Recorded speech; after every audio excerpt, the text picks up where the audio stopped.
Good morning, everyone. I'm Risake Carbacal Dispojo, and together with my group, we will report to you about trade protectionism. Presentation. When conflicting results of trade policies arise, the government may control the business economy. Government intervenes in the different economic transactions to protect and control both the local and international business economy. Conflicting results of trade policies. Trade policies may affect the ability of foreign producers to compete in companies' home market. They may limit or enhance the company's ability to sell abroad or acquire needed foreign supplies. Collectively, governmental restrictions and support to influence international trade competitiveness are known as protectionism. Despite free trade benefits, governments intervene in trade to attain economic, social, or political objectives. Officials apply trade policies that they reason will have the best chance to benefit their nations and its citizens, and in some cases, their personal political longevity. Determining whether and how to influence trade is complicated by uncertain and conflicting policies outcomes. For example, catfish importing was restricted to help workers in depressed areas, but the restrictions forced consumers in those same areas to pay higher prices. In general, governments would also like to help their struggling companies and industries without penalizing those who are doing well. This goal is often impossible, however, especially if the other countries retaliate by limiting their own imports. The role of stakeholders. Stakeholders are the people and groups that believe that they will be affected by the proposals on trade regulations. Those who are directly affected are most about to speak out. Owner, workers, suppliers, and local politicians in a situational example when their livelihoods depend solely on growing catfish in the US. Moreover, displaced workers see themselves as being unemployed for the long term or forced to take new jobs in new industries, perhaps even in new towns at lower wages, especially if the other countries retaliate by limiting their own imports. The role of consumers.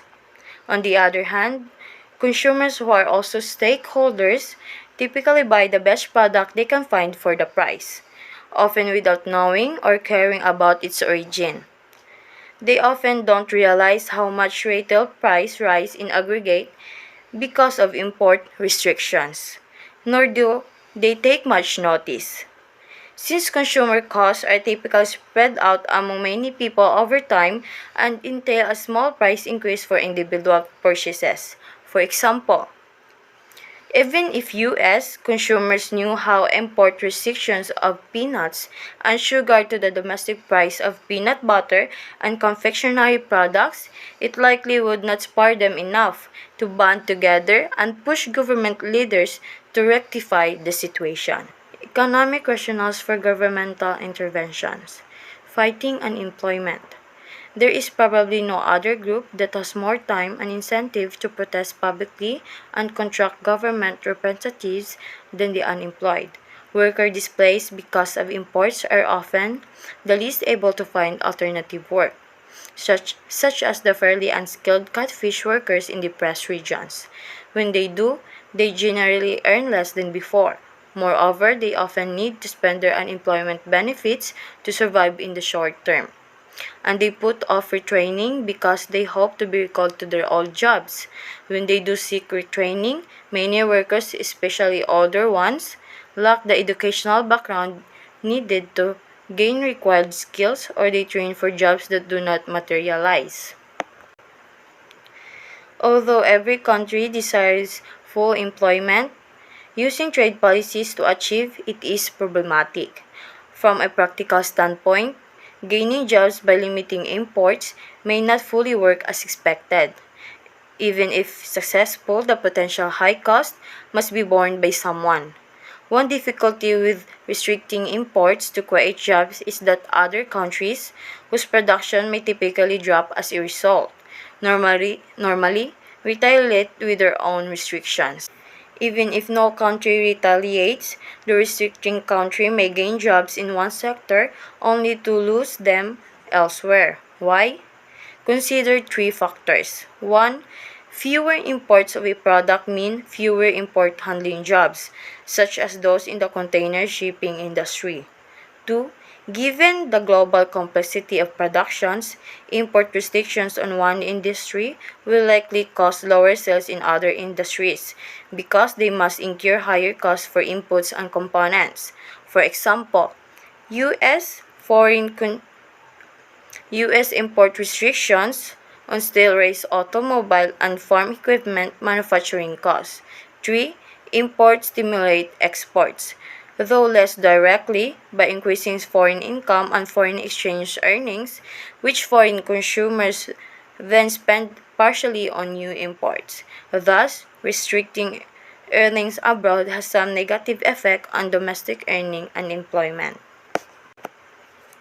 In deciding whether to restrict imports to create jobs, governments must face the difficult task of comparing the cost of limiting imports with the cost of unemployment from free trade. It is hard to put a price on the stress suffered by people who lose their jobs due to import competitions.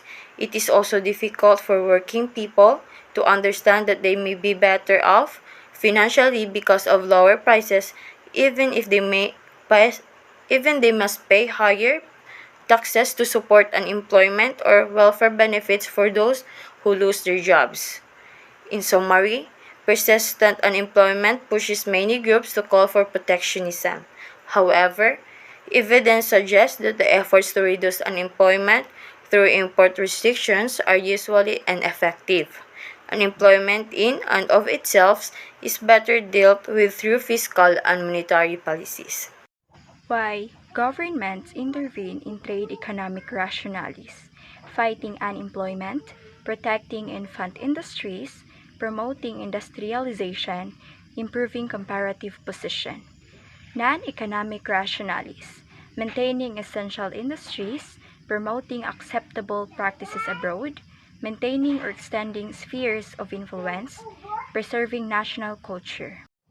Protecting infant industries. The infant industry argument is one of the oldest arguments for protectionism.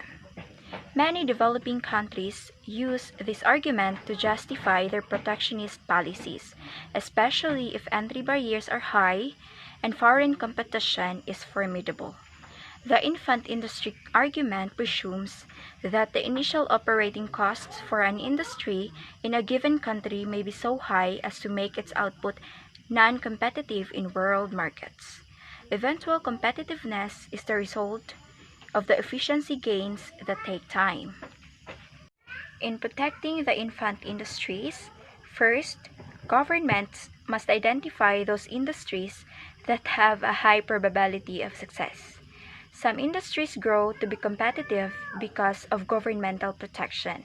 If infant industry protection failed to reduce costs enough to compete against imports, chances are its owners, workers, and suppliers will constitute a formidable pressure group that may prevent the importation of competing lower-priced products. Also, the security of government protection against import competition may deter managers from adopting the innovations needed to compete globally and to provide their own consumers with high-quality products at a low price. Second, even if policymakers can determine those infant industries likely to succeed, it does not necessarily follow that those companies therein should receive government assistance. Further, when taxes go to pay subsidies, governments can spend less elsewhere, such as on education and infrastructure, to improve overall competitiveness. There are many examples of entrepreneurs who endured early losses to achieve future benefits without public help from consumers or taxpayers. Developing an industrial base. Countries with a large manufacturing base generally have higher per capita GDPs or gross domestic product than those that do not. Some, such as the United States and Japan, developed an industrial base while largely restricting imports. Many developing countries try to emulate this strategy, using trade protection to spur local industrialization.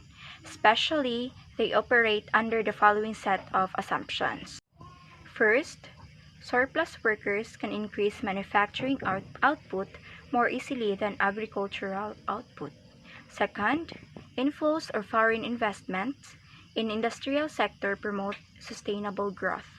Third, prices and sales of agricultural products and raw materials fluctuate widely, which is a detriment to economies that depend heavily on just one or a few commodities. Fourth, markets for industrial products grow faster than markets to commodities. Fifth, industrial growth reduces imports and/or promotes exports. And last, industrial activity helps the nation-building process. In the case of surplus workers, disguised unemployment is high in many developing countries, rural areas, where people are effectively contributing little to the agricultural output. Consequently, many can move into the industrial sector without significantly reducing agricultural output.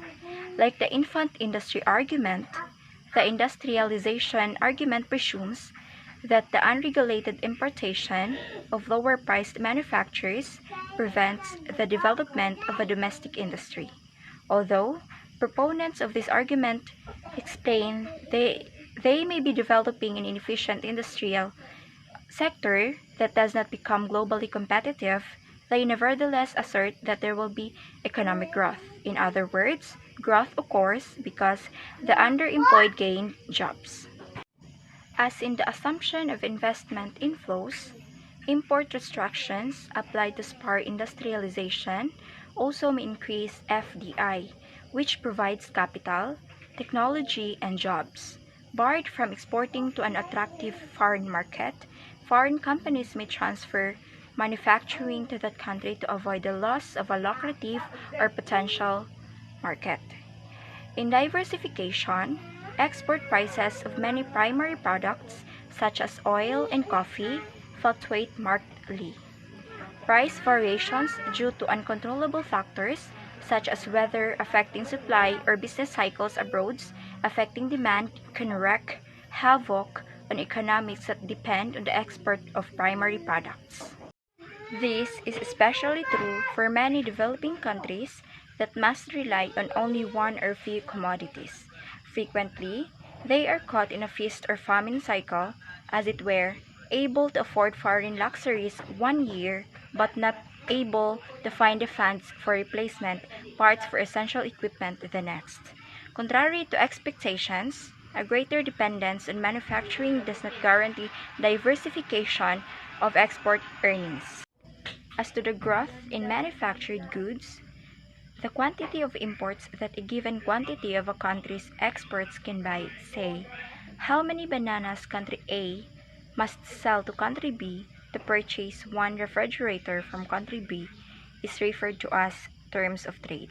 Historically, the prices of raw materials and agricultural commodities have not risen as fast as those of finished products, although they have risen faster during short periods. Over time, therefore, it takes more low-priced primary products to buy the same amount of high-priced manufactured goods.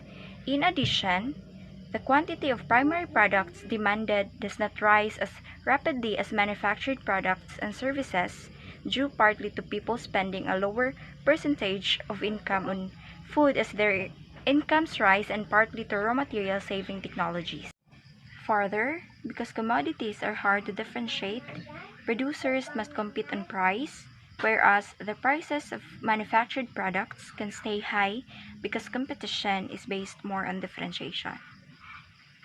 In import substitution and export-led development, traditionally, developing countries promoted industrialization by restricting imports in order to boost local production and consumption of products they would otherwise import. However, if the productive industries do not become efficient and all too frequent outcome local consumers may have to support them by paying higher prices or taxes. In contrast, some countries such as Taiwan and South Korea have achieved rapid economic growth by promoting the development of industries with export potential, an approach known as export-led development.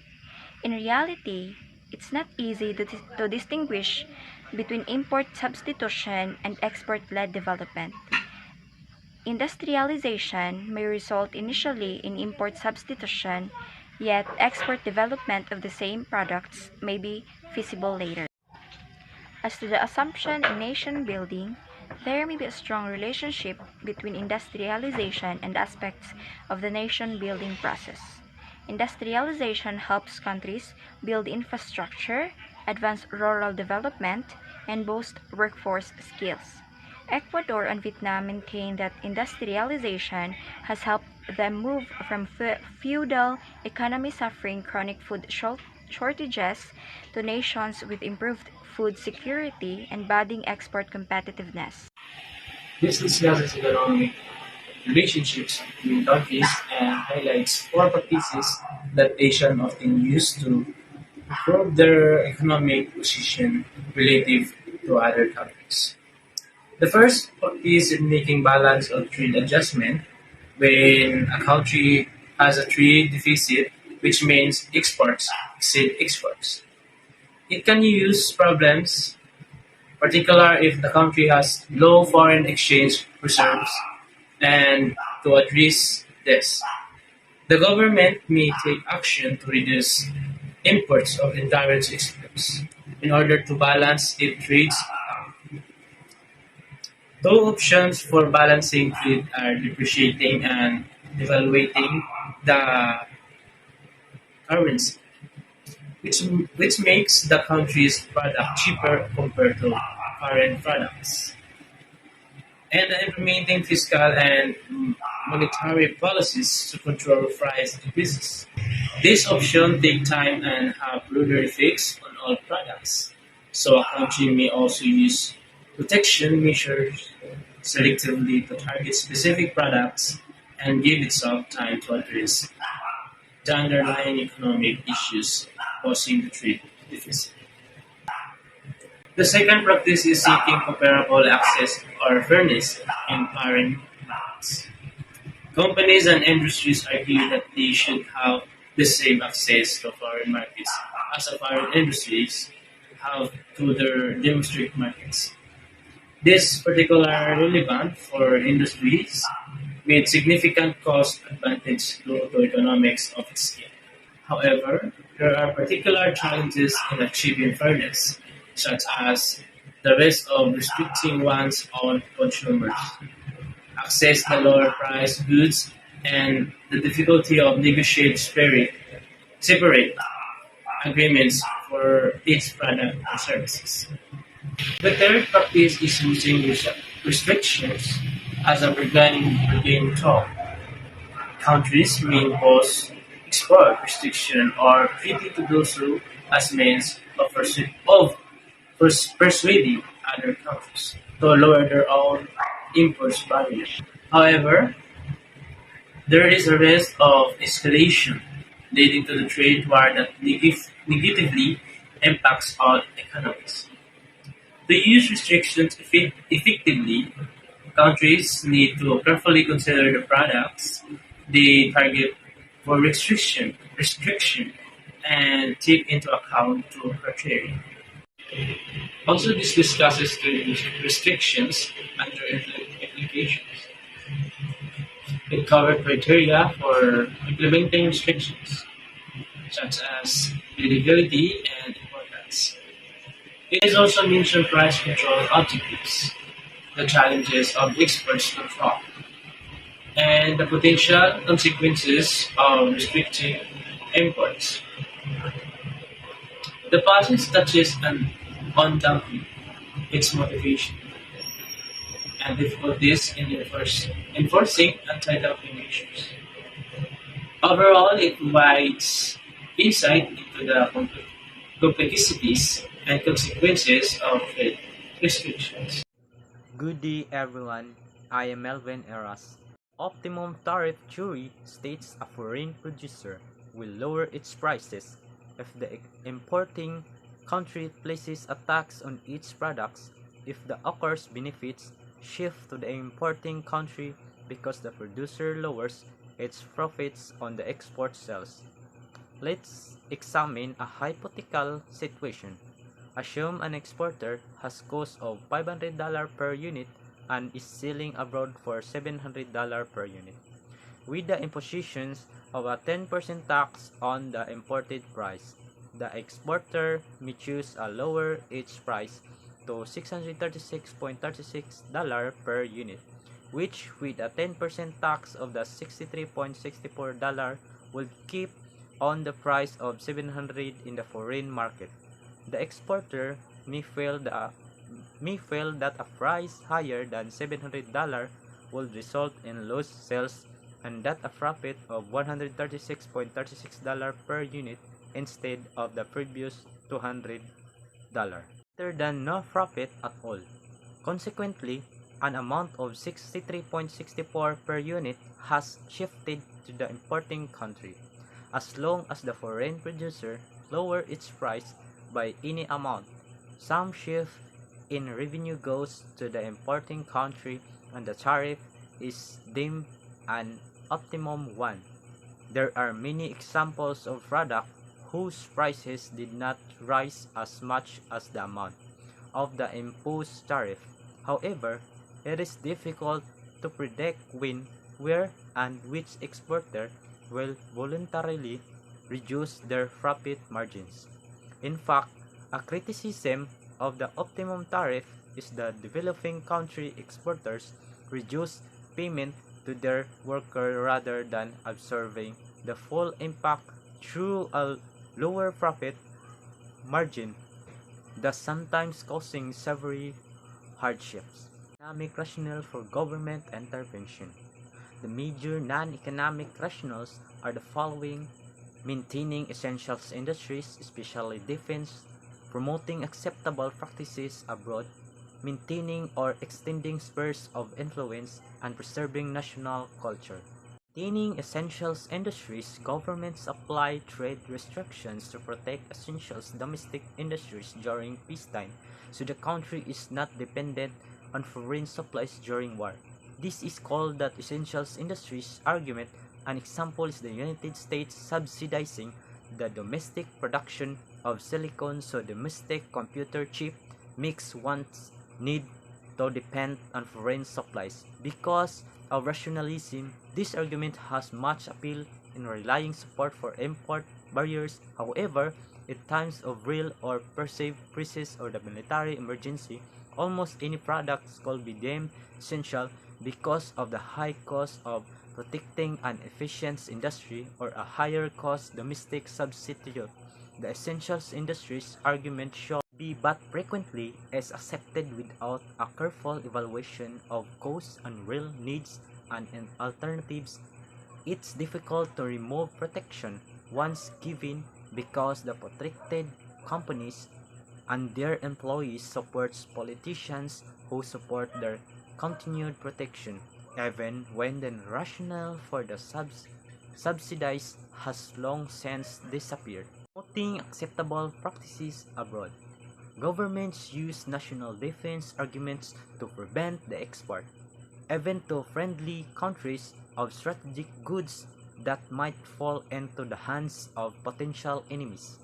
They also limit trade to promote changes in a foreign country's policies or capabilities. The rationale is to weaken the foreign country's economy by decreasing its earning from foreign sales or limiting its access to needed product so that is aimed the externally unpopular policies. Trade controls are used to pressure foreign governments to alter their stances on a variety of other issues ranging from the human rights to environmental protection to production of goods. the importing countries finds dangerous or immoral. Maintaining or extending spheres of influence.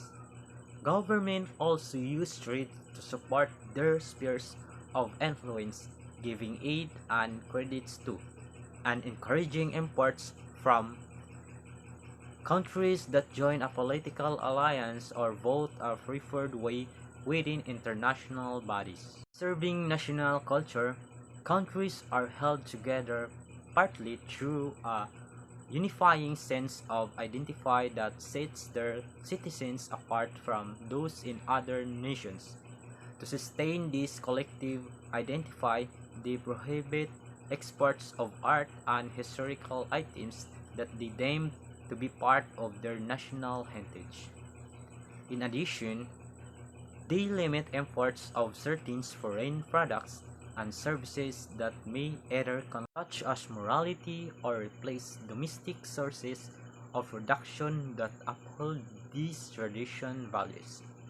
The relevance of culture has been confirmed through several UNESCO's conventions aimed at preserving cultural diversity, and the concern has been largely focused, but not entirely, on media, print, visual, and audio.